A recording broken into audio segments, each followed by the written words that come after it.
Writing, laws, cities, and science, these and other innovations were devised by the enterprising peoples living in Sumer, the land between the Tigris and Euphrates rivers, some 5,000 years ago. The foundations of human civilization first flowered in the fertile lands between the Euphrates and Tigris rivers.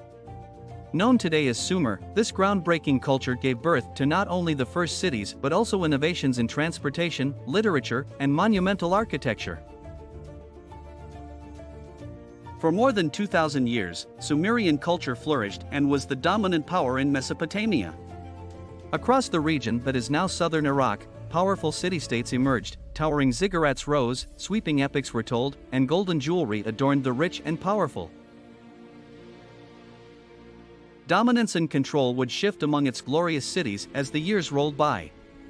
The civilization reached its peak in the late 3rd millennium BC and then gradually fell away.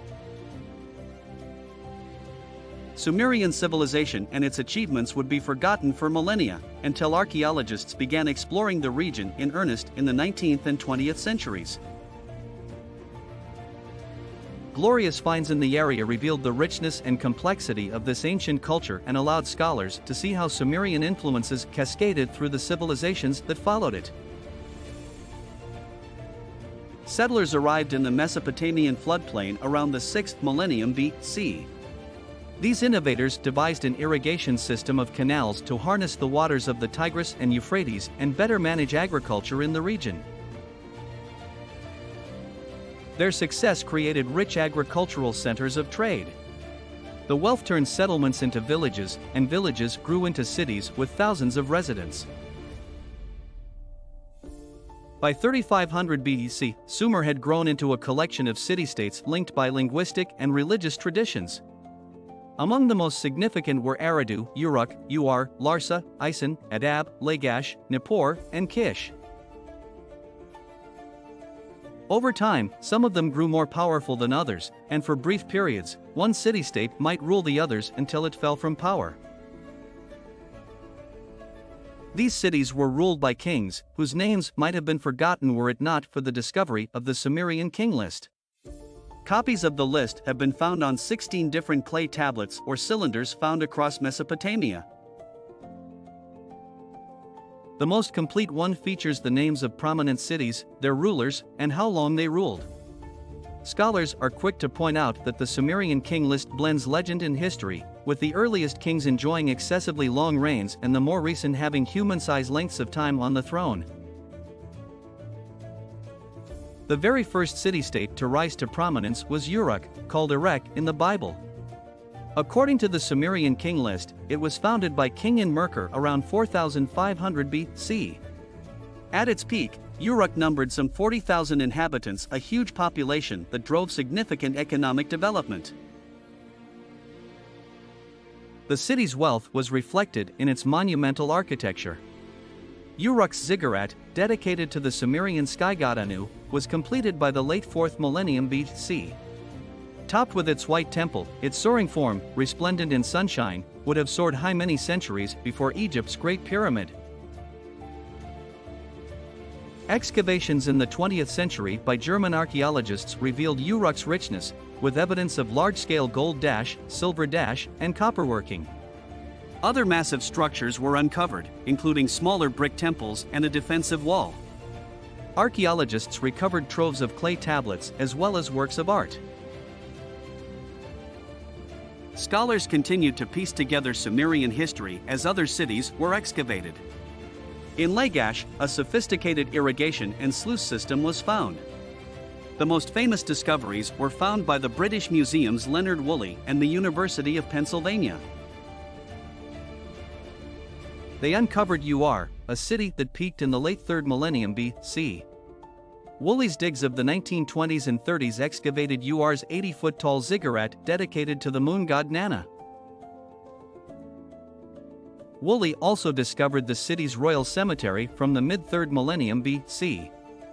These tombs held crowns, necklaces, and the exquisite box known as the Standard of Ur, inlaid with jeweled mosaics depicting scenes of war and booty. The tombs also contain the remains of royal servants sacrificed to continue serving their sovereigns beyond the grave. Sumer's gifts to humanity are immeasurable. The word Sumer comes from Shumerim, which was what the Akkadians, Sumer's neighbors to the north, called the inhabitants of this area.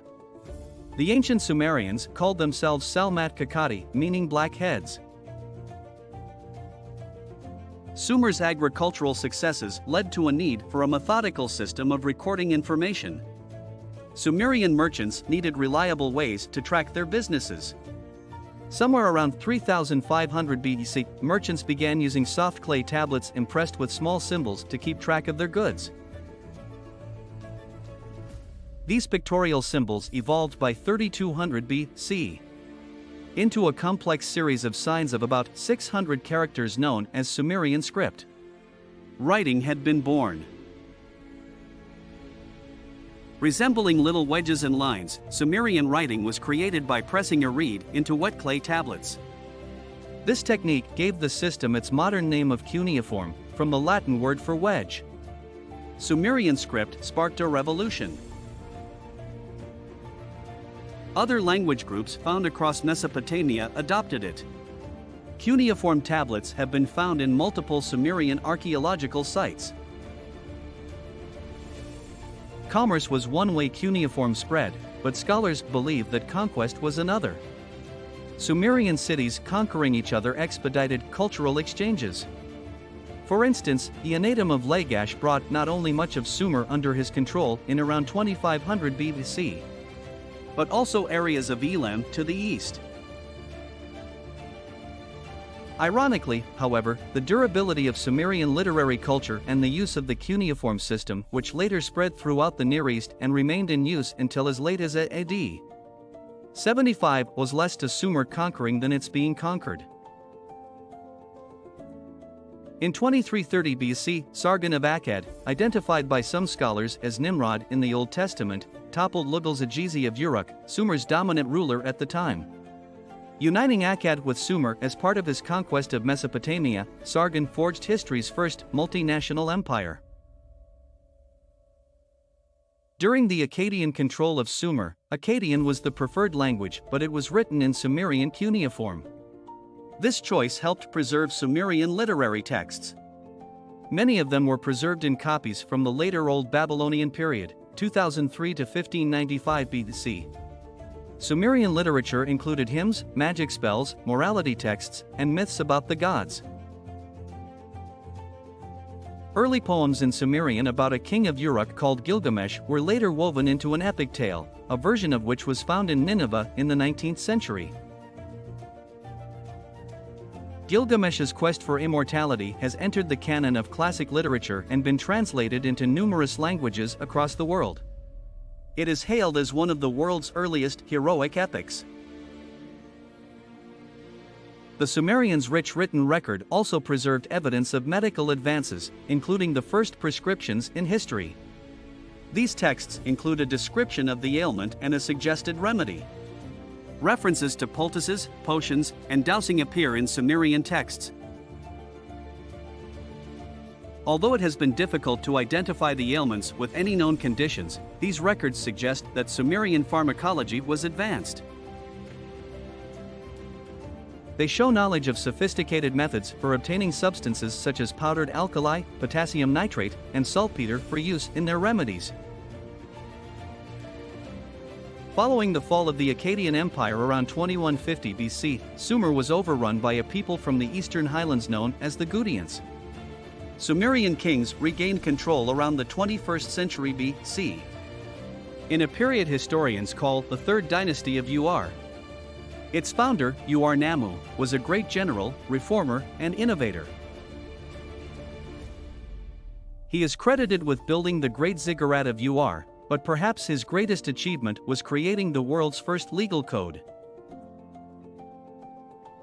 The reconstructed text, based on fragmentary copies found in the 20th century AD, begins with an account of how Ur-Nanshe established justice, reforming the system of weights and measures and ensuring that orphans and widows were not prey to the powerful. Ur-Nanshe's code influenced later Mesopotamian legal systems, most notably the Code of Hammurabi, the Babylonian king who reigned 3 centuries later.